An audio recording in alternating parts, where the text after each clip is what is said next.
राहुल गांधींनी संसदेत केलेल्या भाषणावरनं महाराष्ट्राच्या विधान परिषदेमध्ये जोरदार राडा झाला। अंबादास दानवेंनी आपल्याकडे हात करणाऱ्या प्रसाद लाड यांना शिवीगाळ केली।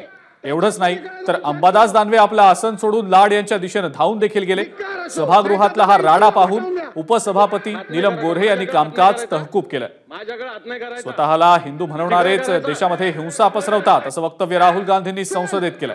भाजपला उद्देशून हे वक्तव्य केलं असलं तरी सत्ताधाऱ्यांनी हा मुद्दा उचलून धरला। राहुल गांधी पूर्ण हिंदूंना हिंसक कसं म्हणतात असा आक्षेप भाजपने घेतला।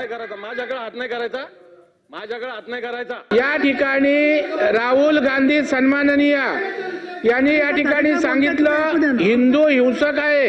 यावर सन्माननीय देशाचे पंतप्रधान नरेंद्र मोदी साहेबांनी दखल घेतली, बोलले अतिशय गंभीर बाब आहे आणि त्या ठिकाणी पुरे हिंदू समाज का अपमान आहे। त्याच्यामुळं आज देशाचे पंतप्रधान त्या ठिकाणी जर हिंदू समाजाचा अपमान आणि हा विषय गंभीर घेत असतील तर हिंदवी स्वराज्य संस्थापक छत्रपती शिवाजी महाराजांची भूमी आहे, हे महाराष्ट्र राज्य आहे।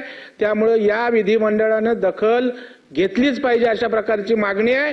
आणि या ठिकाणी राहुल गांधीच्या निषेधाचा ठराव या ठिकाणी आपण सुमोटो आणावा अशा प्रकारची आपल्याकडे आमची मागणी आहे। अन्यथा आम्ही सभागृहाचं कामकाज चालू देणार नाही।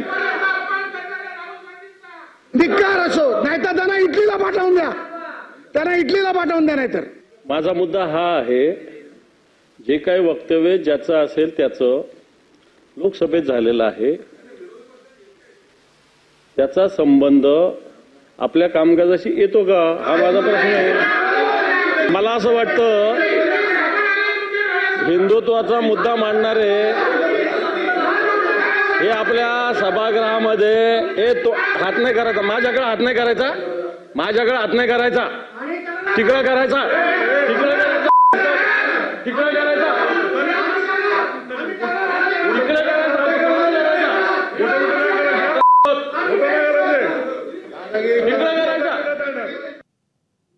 दानवे आणि प्रसाद लाड यांच्यामध्ये सभागृहात तर राडा झालाच, पण सभागृहाच्या बाहेर सुद्धा या नेत्यांनी एकमेकांवर जोरदार आरोप प्रत्यारोप केले। मी सभापतींकडे मागणी केली की निषेधाचा ठराव आणा, राहुल गांधीचा निषेध करावा अशा प्रकारचा ठराव सुमोटो आणा। याच्यावर प्रसाद लाड आक्रमक झाले आणि विरोधी पक्षनेत्यांशी हमरी-तुमरी झालेली असताना सभापती महिला होत्या आणि जी काही शिवी दिली ती रेकॉर्डवर आहे। ती शिवी महाराष्ट्राच्या राजकीय संस्कृतीला, विधिमंडळाच्या परंपरेला काळीमा फासणारी है। उन्होंने सभी सदस्यों के सामने मेरे साथ गैर व्यवहार किया। हमारी महिला सदस्य वहाँ थी, चेयर के ऊपर सभापति के नाते हमारी सभापति नीलमताई गोरे थी। उसके बावजूद बहन और माँ के ऊपर से सभागृह के अंदर माइक के ऊपर गाली देने का काम विरोधी पक्ष नेता अंबादास दानवे जी ने किया है। अंबादास दानवे को निलंबित किया जाए और विरोधी पक्ष नेता पद का उनका राजीनामा लिया जाए, ये मेरी मांग है। माझा काही तोल सुटलेला नाही। मी शिवसेना प्रमुखाच्या विचाराचा कट्टर शिवसैनिक आहे। माझ्यावर कोणी बोट उचललं तर त्याचं बोट तोडायची ताकद माझ्या मनगटात आहे। आता भाजप म्हणजे जुम्मा 4 दिवस आणारा माणूस मला हिंदुत्व शिकवणार का? माझ्यावर 75 केसेस आहे, सगळ्या दंगलीच्या केसेस आहे, सगळ्या प्रकारच्या केसेस माझ्यावर आहे। 4 वेळेस तडीपार झालेला माणूस आहे, मी शिवसैनिक आहे आणि मला हिंदुत्व शिकवणार प्रसाद लाड सारखा माणूस भाटगा नुसता धंदा करणारा पक्षाचा विचार घेऊन, तो मला हिंदुत्व शिकवणार का? दरम्यान राहुल गांधींच्या ज्या वक्तव्यावरनं महाराष्ट्राच्या विधान परिषदेमध्ये मोठा राडा झाला, त्याच वक्तव्याला संसदेमध्ये थेट पंतप्रधान मोदी आणि केंद्रीय गृहमंत्री अमित शहा यांनी सुद्धा आक्षेप घेतला। राहुल गांधींनी संसदेत भगवान महादेवाचं चित्र दाखवलं। त्रिशूळ हे हिंसेचं नसून अहिंसेचं प्रतीक आहे असं राहुल गांधी म्हणाले। राहुल गांधींनी गुरु नानक यांचंही चित्र दाखवलं, ज्याला भाजपच्या खासदारांनी आक्षेप घेतला। भगवान महादेव आणि गुरु नानक हे डरोमत असं सांगतात, पण स्वतःला हिंदू म्हणवणारे देशात हिंसा पसरवतात असा टोला राहुल गांधींनी भाजपला लगावला।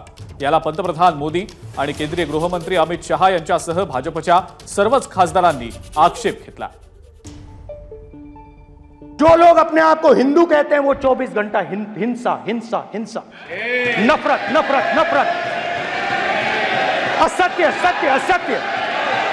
आप हिंदू हो ही नहीं। हिंदू धर्म में साफ लिखा है, सत्य के साथ खड़ा होना चाहिए, सत्य से पीछे नहीं हटना चाहिए, सत्य से नहीं डरना चाहिए। अहिंसा हमारा प्रतीक है। अभय मुद्रा, ऐसे कीजिए, अभय मुद्रा। ये विषय बहुत गंभीर है। पूरे हिंदू समाज को हिंसक कहना ये गंभीर विषय है। नहीं नहीं नहीं नहीं नहीं नहीं, नरेंद्र मोदी जी पूरा हिंदू समाज नहीं है, बीजेपी पूरा हिंदू समाज नहीं है, आरएसएस पूरा हिंदू समाज नहीं है। विपक्ष के नेताजी ने कैटेगोरिकली कहा है कि जो अपने आप को हिंदू कहते हैं वो हिंसा करते हैं। मैं फिर से रिपीट करना चाहता हूं, उनका वाक्य था, जो अपने आप को हिंदू कहते हैं वो हिंसा की बात करते हैं, हिंसा करते हैं। मान्यवर, इस देश में शायद इनको मालूम नहीं है, करोड़ों लोग अपने आप को गर्व से हिंदू कहते हैं, गर्व से हिंदू कहते हैं। क्या वो सभी लोग हिंसा की बात करते हैं? मैं मानता हूं मान्यवर, उन्होंने इसकी माफी मांगनी चाहिए। एबीपी माझा, उघडा डोळे बघा नीट।